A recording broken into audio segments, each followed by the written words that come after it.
So another candidate, Hillary Clinton, talking about trust in the first major TV interview of her campaign. Getting voters to trust her, though, a big concern. Recent poll finding she's underwater in 3 key swing states. Majority of voters in Florida, Ohio, and Pennsylvania saying they do not trust her. Mrs. Clinton blaming her trust deficit on the GOP. This has been a theme that has been used against me and my husband for many, many years. People should and do trust me. Chris Plante is a syndicated radio talk show host. Leslie Marshall, Fox News contributor, syndicated radio talk show host as well. I mean, it's one thing, Chris, to be able to say in an interview that people should trust her, but the polls are not showing that right now. So what does Hillary Clinton need to do?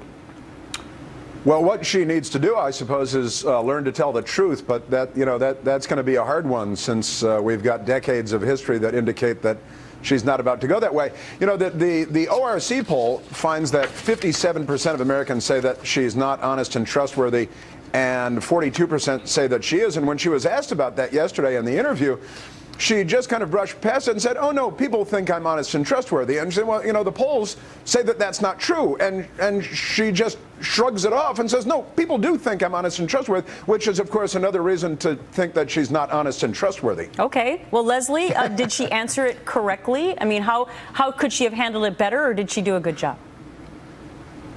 I have always been critical of this one area of Mrs. Clinton, and we saw this in the Diane Sawyer interview, and that is the defensiveness, which comes across, I think, more negatively, both to people that support her, like myself, on the left, and others who may be shopping for a candidate right now, left or right, or people just stuck in the center. Here's the deal. You have to look right now at the polls, and I think the better answer would have been to acknowledge the polls, although I think she was right to align it to the messaging. I mean, when you have a lot of negative messaging, whether it's about emails, the Clinton Foundation, Benghazi, quite frankly, Chris, you and your guys are doing a good job with that. But she doesn't have to show her blueprint for how she's going to change it, but that's something that her campaign and she definitely need to work on for the future. I want to change it back to immigration, because we were just talking to Governor Perry about this. I think it's going to be a central issue, at least in the first couple of debates.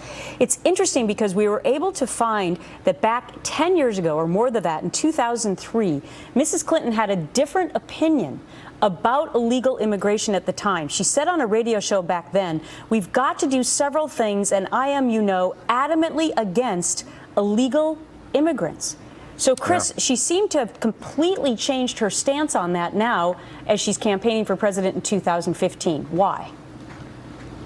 Well, you know, for purposes of political expediency, and the Democrats have what is effectively a race-based coalition that they intend to use to win again, as they did with President Obama twice, and she's trying to co-opt that. I mean, it's awful. It's race pandering. It's dishonest. She believed very strongly one way, 180 degrees off of today's view, not so many years ago, and now she's, you know, Democrats evolve, Republicans flip-flop.